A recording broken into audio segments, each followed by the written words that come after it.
In 2020, the Miami Heat unexpectedly made it to the NBA Finals, which was the franchise's first appearance since LeBron, D-Wade, and Bosh were all on the team together. This team was expected to build off that momentum and compete once again for an NBA championship. But they didn't look like a championship-worthy team from the jump. A 71-day offseason is not nearly enough to recover. And that's the biggest challenge the Heat and the Lakers had to face. Fatigue played a big factor in the season for both teams. And when it comes down to it, this was the main reason for a rough season for the Miami Heat. The Milwaukee Bucks were able to return the favor from the previous year by making quick work of the Miami Heat in a 4-game sweep in the first round. When Jimmy Butler played, this team was significantly better as they were 33-19. But when he was off the court, the team's record was 7-13. Butler posted career highs in rebounds, assists, and field goal percentage. He carried the team through tough competition throughout a lot of the regular season. Part of his impact goes well beyond his stat line. He's never been a guy that will average over 25 points consistently. His style of play elevates the players around him. Butler plays with heart and toughness and will allow other players to elevate by being unselfish. Young players like Tyler Hero and Bam Adebayo were expected to take another leap in their games to help continue the progress of the Miami Heat. Adebayo's defense is next level. He can literally lock down a guard on the perimeter and switch back onto a big man and play great low post defense. But many expected a big leap in his offensive game last year. He had a lot of moments of progression in his offense, but he didn't have a major improvement in that area. I believe his offensive production this past season is what you should expect every season from here on out. Someone who can give you just under 20 points per game, grabs around 8 to 10 rebounds, and helps facilitate the offense. I don't believe Bam has the skill set to be an elite scorer in this league. And he really isn't wired to take over games offensively like that. He's unselfish by nature, and he'll be better served as your third best offensive option. I look at Bam as a more talented Draymond Green. Someone who you don't want to be the focal point of the offense, but does impact the game in a lot of areas for your team. Now, Tyler Hero had a legit disappointing season. This was the guy that the Heat basically made untouchable in trade talks after the 2020 NBA Finals. I thought Hero would be a nice player, and he did show out during the bubble, but I never thought he had the potential to be a perennial all-star type of player. And given a chance to trade for a Bradley Beal type, I would have pulled the trigger in a heartbeat. There's a big difference between a good player and an all-NBA player. Hero had a sophomore slump to say the least. He went from a deadly outside shooter to below average last season. Overall, the team defense was not the problem for the Miami Heat. It was definitely the offense. The Heat finished the regular season ranked 25th in points per game and 29th in rebounds per game. Not a very good combination to be consistent in today's NBA. After being the third best three-point shooting team in the league in 2020, they ranked only 19th this past season, and they went from the 7th best offensive rating to 18th.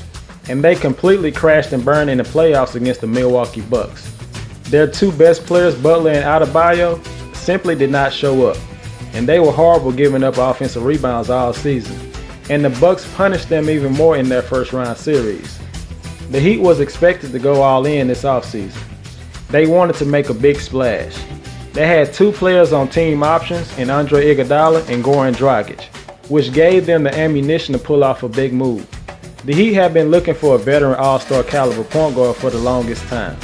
They were rumored to be interested in Chris Paul a few years ago, but this offseason, they finally got their guy, Kyle Lowry, a long-time target for the Heat. It seemed like Lowry and the Miami Heat were destined to come to an agreement. The 35-year-old is the ideal player for a system like the Heat's, a perfect player for the Miami Heat culture. Lowry will be able to take some of the playmaking and ball handling pressure off the two best players of the team, giving defenses another proven offensive threat to worry about. 17-7 is the type of production from a starting point guard that the Heat's offense really needed. Lowry has always been a versatile player on both ends of the court. The 6-time All-Star will be a good point of attack defender for the Heat. The Heat guards over the last couple of years have struggled on defense, so Lowry will hopefully change that and not leave the Heat with so many mismatches.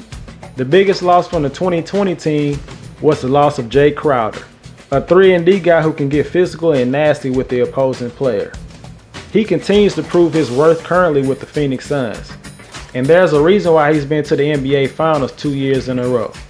Crowder leaves his heart on the court every single game. The Heat obviously missed his presence throughout the season last year. PJ Tucker might not give you the same production as Crowder does, but he can provide that physical presence and defensive intensity that Crowder gave them in 2020. The Miami Heat signed PJ Tucker to a 2-year, $15 million deal with the Heat, giving them a skilled defender and a corner three-point shooter to split time with Markieff Morris, who was also signed this offseason. Before the trade deadline last season, they made a big move by trading for a player they were planning on pursuing in free agency, Victor Oladipo. Unfortunately, he wasn't able to play enough games to even evaluate how good he could be with this team, but his injury issues ended up being very beneficial for the Miami Heat.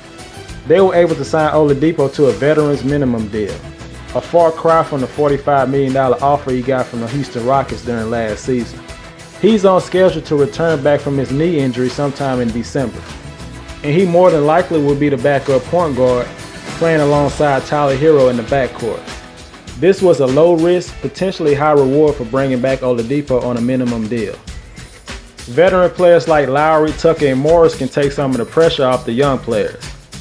Hero and Robertson may not feel the same pressure to live up to their performance in the bubble and can finally play relaxed. This team will resemble a lot of teams from the 90s and the 2000s with the physicality they will bring on a night-to-night basis. A full legit offseason will do wonders for a team like the Miami Heat. This could lead to a healthier team that will be equipped to play the whole season at a high level. In the sign and trade deal to get Kyle Lowry, the Heat had to give up Goran Dragic and a young stud like Precious Achiuwa, who was the Heat's first-round pick in 2020. But part of the reason why this loss isn't as bad as many think is the emergence of their new young big man, Omer Yurtseven. This guy completely dominated the games he played in the Summer League in California and in Las Vegas. He averaged around 20 and 10 in 5 games this summer. Yurtseven can score around the rim and has also shown the ability to stretch the defense with his good three-point shooting. He looks ready to make his NBA debut this upcoming season. He appeared in 14 games last season in the G League for Oklahoma City, where he gave solid performances every time he stepped on the floor. Dwayne Dedmon will more than likely get the backup center spot at the start of the season, but if Yurtseven gets a chance to get minutes, he will more than likely stay in the rotation throughout the whole season. The Miami Heat will be elite this season. They will improve on offense from last year, but this team will win games on defense more than offense.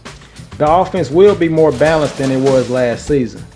With a true point guard like Lowry leading the offense, I could see 4 or 5 players averaging double figures in points, and there could be nobody averaging over 22 points per game. That might seem like a negative, but when you have more options to go to throughout the game, that could be very beneficial. The defense won't be able to focus on a certain player all the time. I have the Miami Heat finishing with the 5th seed with a record of 47 and 34. Their offense will be more unpredictable, which will lead to a big improvement on that end. But this team is built on defense. That's how they will win games this season. They will be refreshed from a normal offseason, and they will more than likely hit the ground running from the jump. The Miami Heat was a 5th seed when they made it to the finals in 2020, and I feel like they will have a chance to make it to the NBA Finals again with their suffocating defense.